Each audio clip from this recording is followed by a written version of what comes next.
late breaking. This is WTVA News at 6. Right now at 6, a plant is stopping its production for a while, leaving dozens of workers without jobs. We have the facts on why the company is having to take the hiatus. Plus, Tupelo Mayor Jack Reed Jr. is saying goodbye to his time as the city's leader. Find out what he hopes for the All-America City's future. Hello, everyone. Good evening to you. I'm Emily Leonard. Thank you so much for joining us for WTVA News at 6. Tupelo Mayor Jack Reed Jr. says that it was like a Boy Scout. He left the campsite much better than he found it. That's how he refers to his 4-year term in office, a term that ends next month. You're now taking a live look at Fair Park in downtown Tupelo. Tonight, Mayor Reed is hosting a party there to thank the city of Tupelo for supporting him during his term as mayor. As WTVA's Susan Parker reports tonight, the mayor leaves his term feeling satisfied about the past and optimistic about the future.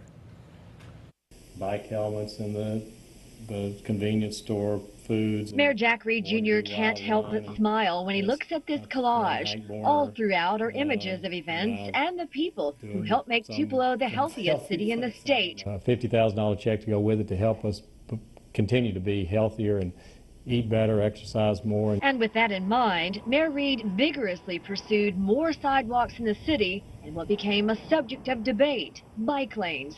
Even now, that subject is one of many he is happy to cross off the list of things he helped to make happen over the last 4 years. His backing of Robert Hall to become the assistant police chief for Tupelo did not go well for him with the public, but other endeavors did, such as a balanced budget during his 2nd year in office.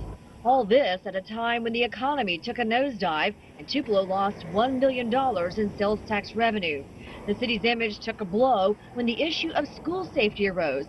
Still, he pressed on with a positive message. I think there was maybe a dimming of what we call the Tupelo spirit a bit. People were wondering, well, are we still going to be a great city?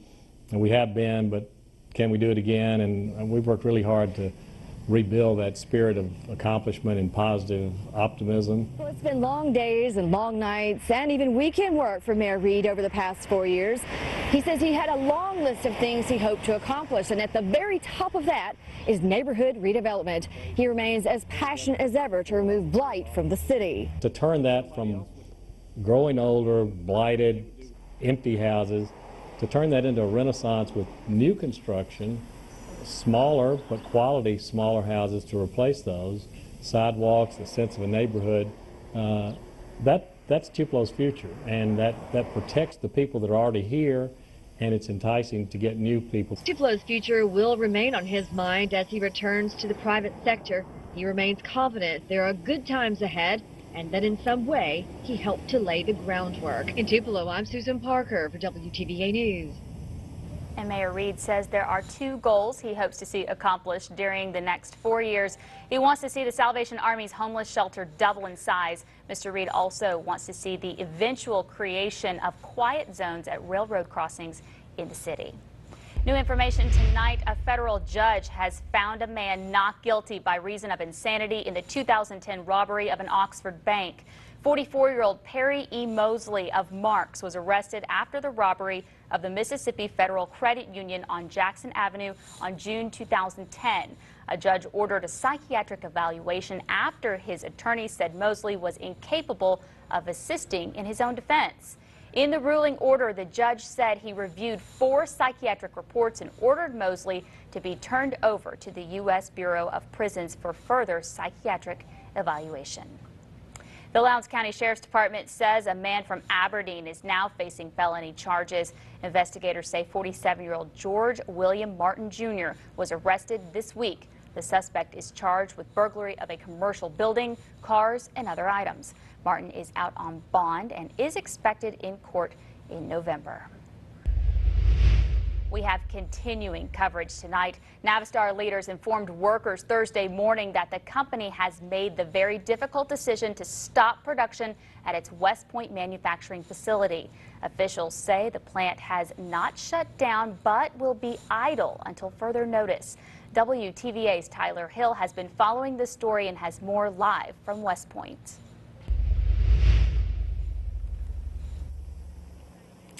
I'm here at Navistar Defense in West Point, where company officials announced earlier today that they've made the decision to idle its facility. This means that about 80 of their 100 workers will no longer have jobs at the West Point facility starting Friday, July 5th, which is just 2 weeks away. Company officials stress that the plant is not closing its doors for good. They are only suspending production. Navistar credits the suspension to the sequestration in Washington, which started March 1st of this year. We spoke to local government and economic development officials to see how this decision affects West Point. You know, we're already at a very high unemployment rate here in Clay County. We're probably close to the top of the list for the entire state in unemployment. Obviously we hate it. Anytime you lose any jobs, it's not good for a local economy or a regional economy. Lost these 80 jobs is not going to be good for Clay County or the Golden Triangle area for that matter. Certainly not going to be good for the families of the 80 workers. A Navistar spokesperson says the company is navigating through a challenging environment in the defense industry. They say the shutdown was a difficult decision, and the reality of the defense environment has changed drastically. Therefore, Navistar has to change with it. At this time, it's unknown if those 80 jobs will be secured if and when the company returns to normal production. As more develops, WTVA will bring you the story. For now, I'm Tyler Hill, live in West Point for WTVA News. Thank you, Tyler. New at 6, the president of the North Mississippi Medical Center is moving on. Good Shepherd Health System announced this morning it has hired Stephen Altmiller as its president and chief executive officer. The decision ends an 8-month search by the board overseeing the nonprofit medical system anchored by Good Shepherd Medical Center. Altmiller has also been president and CEO of medium to large hospitals in Texas and New Mexico during his 35-year career. The city of Baldwin is the site of an impressive display of public service this week. Over 150 volunteers grabbed their tools for the Neighbors Helping Neighbors project. First Baptist Church in Baldwin led the way with assistance from local aldermen and other volunteers for a week of painting, landscaping, and other repairs to 13 houses. Volunteers say their greatest joy is spending time with fellow citizens to improve their community. You see in the face of the homeowner when the week's over and the work's done, and they realize and we realize that something happened for them that wouldn't have happened otherwise had people not let the Lord use them in that. What it does is show a mission at work here at home, and so people can see what we stand for. And also what it does, it helps enhance our community. This is the second year that the Neighbors Helping Neighbors project has been held. All repairs are scheduled to be started and completed by the end of the week. The show must go on for Carol the Circus Elephant. It's been 2 months since Carol was injured during a drive-by shooting in Tupelo, but after several weeks of recovering at the Ringling Brothers Farm in Missouri, Carol is now back on the road and traveling with the circus. Officials say it'll still be a while before she's out performing again. Tupelo police continue to investigate the April 9th shooting. A $34,000 reward is still being offered for information that leads to an arrest. Does man have a new best friend? The employees at the Holiday Inn Express on North Gloucester certainly seem to think so. A chicken, yeah, I said a chicken, has made its home in the bushes in the front of the hotel and has become their new unofficial mascot. Workers tend to the chicken that they have lovingly named Henrietta, feeding it breadcrumbs when they have the opportunity. The very friendly fowl has been living on the front lawn now for a week.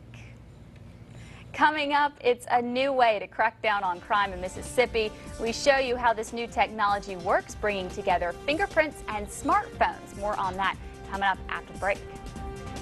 Well, today we're popping up a few showers, and I know the question is, do we have more on the way for tomorrow? We'll have details here in a couple of minutes, but I do expect we'll have a couple around next couple of hours and possibly impacting your weather events outside. We'll have around 20% coverage, most conditions fairly dry. Details on that, and of course the forecast for the big World Series game up there in Omaha. That's coming up here in just a couple minutes, Drew. That's right, Matt. Well, Ole Miss's baseball team is done for the year, but will they have one of their biggest pieces from 2013 back in 2014? We'll have more on Bobby Wall coming up. Plus, MSU is in Omaha, just a win away from playing for a national championship. We'll take a look at how the Diamond Dogs are staying loose in high-pressure Omaha. That and more later in sports. WTVA News at 6 continues right after this.